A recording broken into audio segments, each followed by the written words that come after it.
Hello dear student, how are you?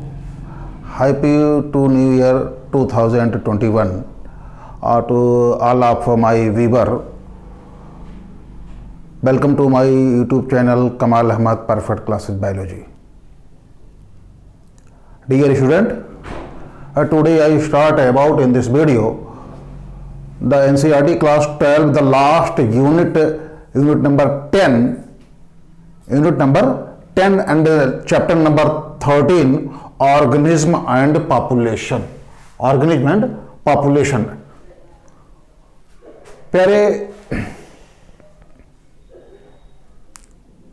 2021 में इस जनवरी के मंथ में ये पहली वीडियो मेरी होगी जिसमें एनसीईआरटी सेकेंड ईयर क्लास के यूनिट नंबर 10 जिसका नाम है इकोलॉजी जिसमें पहली टॉपिक है, पहला चैप्टर है मेरा ऑर्गेनिज्म एंड पॉपुलेशन। प्यारे इस टॉपिक को शुरू करने से पहले, इस लेसन को शुरू करने से पहले हम थोड़ी सी चर्चा करना चाहेंगे इकोलॉजी। ठीक है, इकोलॉजी क्या है तो आप ध्यान से सुनिए। इकोलॉजी फर्स्ट ऑफ ऑल एक साइंटिस्ट था रीटर। इकोलॉजी टर्म को प्रपोज्ड किया, कॉइंड किया किसने? रीटर 1868 में। ठीक, और टर्म को डिफाइन किया अर्नेस्ट हीकल 1869 में। पहली जो डिफिनीशन दिया वो अर्नेस्ट हीकल का नाम आता है, अलग अलग बॉक्स में वो थोड़ा अलग, कहीं रीटर का नाम आता है, कहीं अर्नेस्ट हीकल का नाम आता है। तो प्यारे बच्चों आप इसमें कंफ्यूज ना होइएगा। रीटर ने ही सबसे पहले वर्ड को प्रपोज किया था और जो अर्नेस्ट हीकल का नाम आता है वो उसके डिफिनीशन को सबसे पहले डिफिनीशन दिया था। ठीक है, अगर हम इसके फाउंडर की बात करें तो यूजीन ऊडम को इकोलॉजी का फाउंडर माना जाता है। अगर हम इंडियन फाउंडर की बात करें कि who is the Indian father of Indian ecology, तो प्रोफेसर रामदेव मिश्र को फादर ऑफ इंडियन इकोलॉजी माना जाता है। तो ये तो थी बात इंट्रोडक्शन की। अब क्या है इकोलॉजी? इकोलॉजी को जानने के लिए क्या है, सबसे पहले ये हम इसको ब्रेक करते हैं। पता ये चलता है कि ये 2 ग्रीक वर्ड, कितना मैंने नाम लिख दिया है यहां पे। रीटर use term ecology in the year 1868 में। ये 2 ग्रीक वर्ड से मिलकर बना है, 2 ग्रीक वर्ड से मिलकर, derive from 2 Greek word. First is oikos and second is logos. Oikos means house or living place.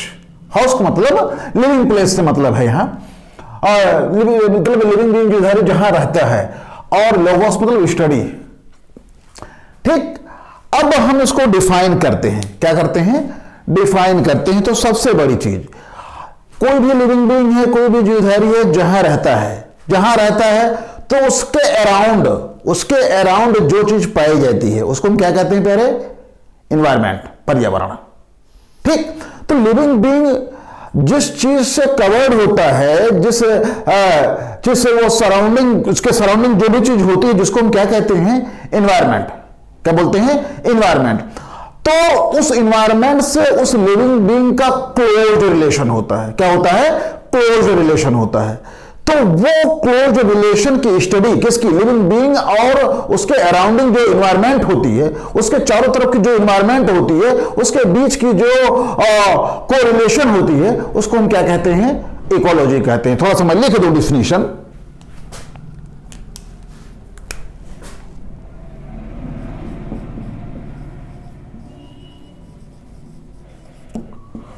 Inter relationship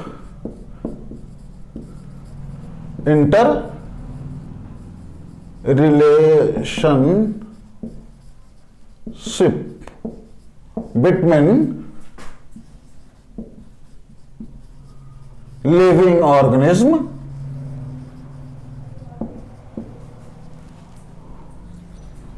and their environment.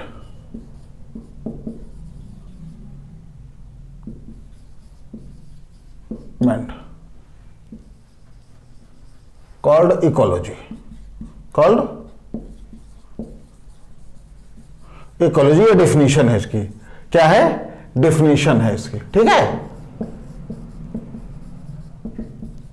इसकी परिभाषा है।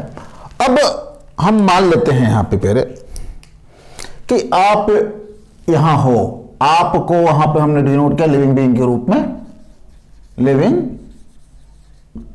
बीइंग के रूप में। और आपके अराउंड ये क्या है? एनवायरमेंट। आपके अराउंड ये क्या है? इसको हम क्या बोलते हैं? Environment, environment. तो इस लिविंग बीइंग, समझ रहे हैं ना मेरी बात? तो इस लिविंग बीइंग और इस एनवायरमेंट के बीच में जो रिलेशन है वो क्या कहलाएगी? इकोलॉजी।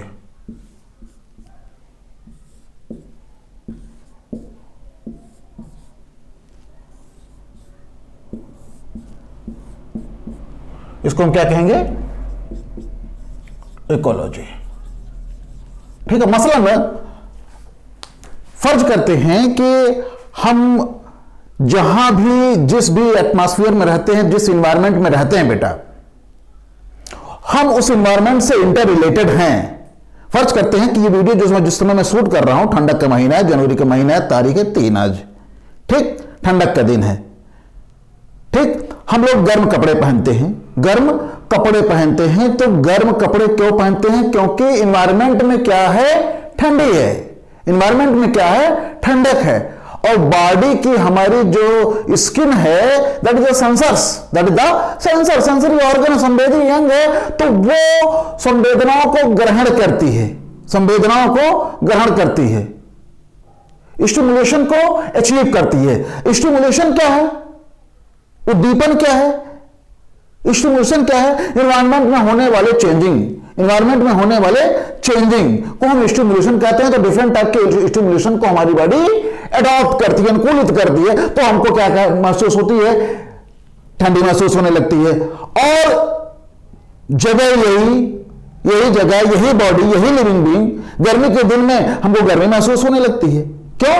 क्योंकि एनवायरनमेंट में तो गर्मी कहां है? गर्मी एनवायरनमेंट में है। वार्म सीजन में जो गर्म एटमॉस्फेयर होता है, एटमॉस्फेयर में गर्मी है, एनवायरनमेंट में गर्मी है। और उस गर्मी को हमारी बॉडी की त्वचा जो है उसको महसूस करती है, उसमें सेंसर्स जो हमारी बॉडी की स्किन है उसको महसूस करती है। तो ठंडी और गर्मी तो एनवायरनमेंट में है और हमारी बॉडी लिविंग बीइंग है, उसको महसूस करती है। तो क्या रिलेशन है एनवायरनमेंट से लिविंग बीइंग का? एनवायरनमेंट का लिविंग बीइंग से क्या रिलेशन है? वो रिलेशन क्या कहलाता है? इकोलॉजी कहलाता है। तो ये डिफिनेशन हमने लिख दिया, environment, the inter relationship between living organism and their environment called ecology. किसी भी जीवधारी का उसके चारों ओर के पर्यावरण के बीच के अंतर संबंध को हम क्या बोलते हैं? इकोलॉजी बोलते हैं। अब जैसा कि हमने आपको बताया कि अर्नेस्ट हैकेल ने पहले डेफिनेशन दी थी, तो अलग अलग साइंटिस्ट ने अपने अपने जगह पे डेफिनेशन दी है। पहली चीज हमने यहां लिखी है कि अकॉर्डिंग टू अर्नेस्ट हैकेल, ये पहले डेफिनेशन है, अकॉर्डिंग टू अर्नेस्ट हैकेल क्या कहते हैं? The total relation of living organism to both organic and inorganic environment. मतलब ये किसी भी लिविंग बीइंग का उसके ऑर्गेनिक और इनऑर्गेनिक एनवायरनमेंट का, मतलब ऑर्गेनिक एनवायरनमेंट को अगर हम डिवाइड कर दें ऑर्गेनिक और इनऑर्गेनिक मैटर्स में, तो इनऑर्गेनिक और ऑर्गेनिक मैटर जो एनवायरनमेंट में है उसका रिलेशन किससे? लिविंग बीइंग से, लिविंग ऑर्गेनिज्म से। वो क्या कहलाता है? इकोलॉजी कहलाता है, जो प्रपोज किया था अर्नेस्ट हैकेल, पहले डेफिनेशन दिया था अर्नेस्ट हैकेल ने, ठीक है ना। और यही दो, आप कंफ्यूज ना होइए, कहीं कहीं किताबों में आता है इसने यूज किया था, कभी कभी किताबों में आता है इसने टर्म को प्रपोज किया था, ठीक। इसके बाद यूजीन ओडम क्या था? According to Eugene Odum, Eugene Odum is the father of ecology, father of ecology. Eugene Odum is the father of ecology, father of ecology. क्या कहा उस बंदे ने क्या कहा? Ecology is the study of structure and function of nature. मतलब प्रकृति की स्ट्रक्चर और फंक्शन की स्टडी होती है, प्रकृति में नेचर की जो स्ट्रक्चर है, नेचर की क्या स्ट्रक्चर है, नेचर की क्या फंक्शन है, क्या कार्य है, क्या संरचना है, उसकी स्टडी करते हैं। किसके अंतर्गत? इकोलॉजी। मतलब जब हम नेचर के स्ट्रक्चर और फंक्शन की स्टडी करते हैं तो उसको हम क्या कहते हैं? इकोलॉजी कहते हैं। उस ब्रांच को हम क्या बोल देते हैं? इकोलॉजी कहते हैं। ये किसका स्टेटमेंट था? ये फाउंडर ऑफ इकोलॉजी जिसको हम यूजीन वुडम कहते हैं, उनका स्टेटमेंट था। अब फिर आती है बात Indian scientist professor Ramdev Mishra. Professor Ramdev Mishra, who is the father of Indian ecology? Professor Ramdev Mishra is the father of Indian ecology. इनका जो इंट्रोडक्शन है आपके एनसीईआरटी के बुक में मेंशन है, जहां पे यूनिट नंबर 10 लिखा हुआ है। ठीक है, इन्होंने क्या कहा था? Ecology is the study of interaction of form, function and factor. मतलब ये कि इकोलॉजी के अंतर्गत हम क्या स्टडी करते हैं? फॉर्म, रूप का, उसके कार्यों का और उसके फैक्टर का, कारकों का, उसके फैक्टर का और उसके फंक्शन का और उसके रूप का। इकोलॉजी के अंतर्गत किस रूप में है वो लिविंग बीइंग, क्या फंक्शन है, क्या फैक्टर है, इसकी स्टडी हम करते हैं। किसके अंतर्गत? इकोलॉजी के अंतर्गत। ये किसका स्टेटमेंट था? प्रोफेसर रामदेव मिश्र, या शॉर्ट में उनको हम आर मिश्रा के नाम से भी जानते हैं, 1967 में। तो ये रही बात किसकी बेटा? इकोलॉजी को डिफाइन करने के बाद ये प्रपोज किसने किया, क्या डिफिनेशन है, कैसे हुआ। अब आगे हम बढ़ते हैं। यहां पे हमने लिखा है ecology is basically concerned with 4 level of biological organisation. Ecology जो है मुख्य रूप से किस पर बेस है, किस पे आधारित है? 4 चीजों पर। जो चार बायोलॉजिकल ऑर्गेनाइजेशन है उसके ऊपर बेसिकली क्या है? इकोलॉजी डिपेंड है। इकोलॉजी उससे संबंधित है 4 बायोलॉजिकल ऑर्गेनाइजेशन पे। अब वो बायोलॉजिकल ऑर्गेनाइजेशन क्या है? ऑर्गेनिज्म पर, पॉपुलेशन पर, कम्युनिटीज पर और बायोम्स पर। ये आपके एनसीईआरटी से रिलेटेड चीजें हैं। आपके एनसीईआरटी में इस चैप्टर में, चैप्टर नंबर 13 में ये है ऑर्गेनिज्म एंड पॉपुलेशन, ये है। ठीक है, तो अब हम देखिए पहले 13वें चैप्टर में, मतलब इस इकोलॉजी यूनिट का पहला चैप्टर, यानी कुल मिलाकर के 13th चैप्टर, 13वां चैप्टर जो है ऑर्गेनिज्म एंड पॉपुलेशन। देखिए यहां पे लिखा है ऑर्गेनिज्म और दूसरा है पॉपुलेशन। तो ये 2 चैप्टर बनता है क्या? लेसन नंबर ये 2 टॉपिक बनता है क्या? लेसन नंबर 13, जिसको हम क्या बोलते हैं? Organism and population. पहले अगर हम ऑर्गेनिज्म की बात कर रहे हैं, क्या करें? ऑर्गेनिज्म की बात करें, जीवधारी की बात करें, तो कहां रहता है? इन्वायरमेंट में ही रहेगा। कहां रहेगा? इन्वायरमेंट में ही रहेगा। ठीक। और पॉपुलेशन की चर्चा हम बाद में करेंगे, क्योंकि इसी लेसन में है। आज की इस वीडियो में हम अब तक तो इकोलॉजी को डिफाइन कर दिए, इंट्रोड्यूस किए, क्या है, कौन फाउंडर है, कौन इंडियन फाउंडर है और कौन क्या डिफिनेशन है, किसने प्रपोज किया था। आज इस वीडियो में हम ऑर्गेनिज्म की चर्चा करेंगे, जीवधारी की चर्चा करेंगे और उसको अफेक्ट करने वाले, चाहे प्लांट हो, चाहे एनिमल हो, चाहे हमारी बात हो या किसकी भी लिविंग बात हो, कोई प्लांट हो, कोई एनिमल हो, वो अफेक्ट होता है। तो अफेक्ट की बात हम करेंगे अभी, लेकिन सबसे पहले ऑर्गेनिज्म की बात करें। पहले कोई भी लिविंग ऑर्गेनिज्म, कोई भी प्लांट हो, कोई भी एनिमल हो, वो जहां रहता है, जिस भी एनवायरमेंट में रहता है, उसी के अकॉर्डिंग वो एडॉप्टेशन कर लेता है, उसी के अनुकूल वो ढल जाता है, उसी के अनुकूल वो ढलता है। कहने का मतलब क्या कि वातावरण का प्रभाव पड़ता है। किसका स्टेटमेंट है ये? वातावरण का सीधा प्रभाव, लेमार्क का। किसका स्टेटमेंट है ये? लेमार्क का। तो जिस एटमॉस्फेयर में रहता है, जिस एनवायरमेंट में रहता है, उसी के अकॉर्डिंग वो ढल जाता है। और जो परिवर्तन होते हैं, जो वेरिएशंस होते हैं, जो चेंजिंग होते हैं, जो एनुअल वेरिएशंस होते हैं, जो चेंजिंग होते हैं, उसके अकॉर्डिंग क्या होते हैं? तमाम सारे जो हमारे ज्योग्राफी के अंदाज में, या ज्योग्राफिया उर्दू लैंग्वेज है, ज्योग्राफिया के अंदाज में हम बात करें तो जो भी चेंजिंग होती है उसके अकॉर्डिंग दिन रात होते हैं, ऋतुओं में, सीजन में चेंजिंग होती है, ऋतुओं में परिवर्तन होता है। और ये परिवर्तन अलग अलग जगह पर अलग अलग तरीके से होता है, जिससे डिफरेंट टाइप के बायोम्स बन जाते हैं। क्या बन जाते हैं? डिफरेंट टाइप के बायोम्स बन जाते हैं। तो बायोम्स क्या है यार? बायोम्स एलॉट ऑफ इकोसिस्टम, बहुत सारे इकोसिस्टम को मिला करके वो हम बायोम की चर्चा, बायोम कहते हैं। बायोम क्या है, इकोसिस्टम क्या है, ये सब टॉपिक आगे मिलेंगे तो उस पर हम डिटेल आपसे चर्चा हम करेंगे, ठीक है। तो आज यहां पे देख लेते हैं कि ऑर्गेनिज्म या जीवधारी जहां भी रहता है वो उसके अकॉर्डिंग ही ढलता है, और तमाम सारी जो चेंजिंग होती है एनवायरनमेंट में वो आपस में क्या होती है, कन्वर्जन के नाते। तो कन्वर्जन होने के नाते वो तमाम सारी ऋतुओं में चेंजिंग हो जाती है, तमाम सारे बायोम का फॉर्मेशन करते हैं। अब हम बात करते हैं क्या, major abiotic factor. Abiotic factor ये आपके एनसीईआरटी में है, ठीक है। अब इसी के अंतर्गत मतलब हम ये चर्चा ये करने जा रहे हैं कि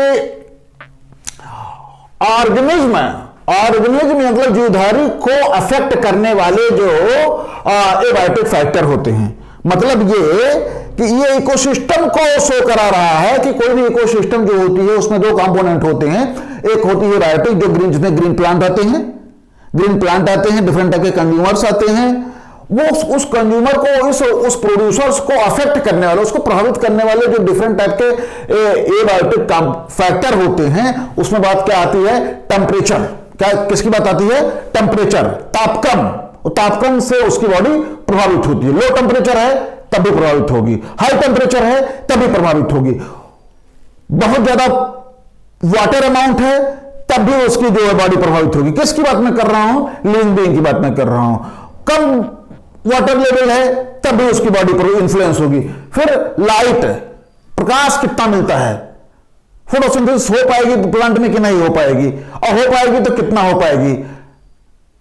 तो वो ये सारे एबायोटिक फैक्टर में। फिर है सॉयल की कंडीशन क्या है, कौन से सॉयल है, सोल प्रोफाइल में क्या है, सॉयल वाटर लॉगिंग सॉयल है कि नहीं, ये क्या है हिसाब किताब। तो ये तमाम सारे, जैसा हमने लिखा यहां पे, टेम्परेचर, वाटर, लाइट, सॉयल, ये मेजर एबायोटिक फैक्टर हैं जो उस जीवधारी के अराउंड एबायोटिक फैक्टर के रूप में, उसको प्रभावित करने वाले फैक्टर के रूप में जाने जाते हैं, ठीक है। तो इस सब की हम डिटेल चर्चा करेंगे अगले वीडियो में। यहां पे ध्यान रखेंगे, ऑर्गेनिज्म मतलब जीवधारी, कोई भी प्लांट है, कोई भी एनिमल है, तो वो जहां पे रहता है उसी के अकॉर्डिंग वो एडाप्टेशन ले लेता है। यहां पे हेडिंग पड़ी हुई है क्या, ऑर्गेनिज्म एंड इट्स एनवायरनमेंट।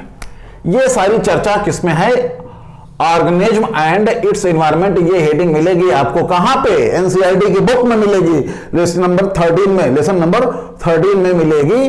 पहली हेडिंग है ऑर्गेनिज्म एंड इट्स एनवायरनमेंट, मतलब वो जीवधारी और उसका एनवायरनमेंट, उसका पर्यावरण, वो किस पर्यावरण में रहता है। तो ध्यान रख से सुनिए, वो भी जिस भी पर्यावरण में रहता है कोई भी जीवधारी, उसी के अनुकूल वो उसको ढलना पड़ता है। अगर उस एनवायरनमेंट के अकॉर्डिंग नहीं चलेगा तो अपने आप को सर्वाइव नहीं कर पाएगा। अपने आप को जो सर्वाइव नहीं कर पाएगा तो फिर उसकी कहानी खत्म हो जाएगी। तो अब सवाल यह है कि कोई भी प्लांट है, कोई भी एनिमल है, उस एनिमल या प्लांट को किन किन फैक्टर से कौन कौन से फैक्टर, एबायोटिक फैक्टर, कौन कौन से एबायोटिक फैक्टर उसको अफेक्ट करते हैं, कौन कौन से एबायोटिक फैक्टर उसको प्रभावित करते हैं। तो प्रभावित करने वाले जो फैक्टर हैं, टेम्परेचर है, विंड है, लाइट है, सॉयल है। ध्यान रखेंगे इस, फिर मैं दोहरा दूं, ये जो ऑर्गेनिज्म एंड इट्स एनवायरनमेंट है, जो टॉपिक है किसमें, एनसीईआरटी की बुक में, उसमें बायोम्स की चर्चा, टोंड्रा तमाम बायोम्स हैं, उसकी चर्चा हम आगे करेंगे वीडियो में। तो मेरे ख्याल से आज के इस वीडियो में, चूंकि इस लेसन का ये पहला वीडियो है, अगले वीडियो में हम मिलेंगे किसमें, ये लिविंग बीइंग का और उसके चारों ओर पाए जाने वाले एनवायरनमेंट, लिविंग बीइंग के और उसके चारों ओर पाए जाने वाले एनवायरनमेंट को अफेक्ट करने वाले एबायोटिक फैक्टर, मतलब जो हम कह सकते हैं अजैविक कारक, क्या बोलते हैं हिंदी में, अजैविक कारक, मतलब जीवधारी को प्रभावित करने वाले अजैविक कारक जो टेम्परेचर के रूप में होते हैं, वाटर के रूप में होते हैं, लाइट के रूप में होते हैं, सॉइल के रूप में होते हैं। इसकी पूरी क्या नाम है, सिस्टम है, पूरा हम खाका आपको देंगे कौन कौन से एबायोटिक फैक्टर हैं, कैसे कैसे उसको इन्फ्लुएंस करते हैं। तो आई होप चीज़ें समझ में आई होंगी, और उम्मीद करते हैं कि वीडियो को बहुत आसान भाषा में हमने दिया, सब चीज़ें समझ में आई होंगी। तो वीडियो को लाइक कीजिए, शेयर कीजिए, और सब्सक्राइब ना किए हों तो सब्सक्राइब कीजिए, और टॉपिक को समझने के लिए वीडियो को पूरा देखिए। और एग्जामिनेशन मार्च या अप्रैल में होने वाले हैं, पढ़ते रहिए।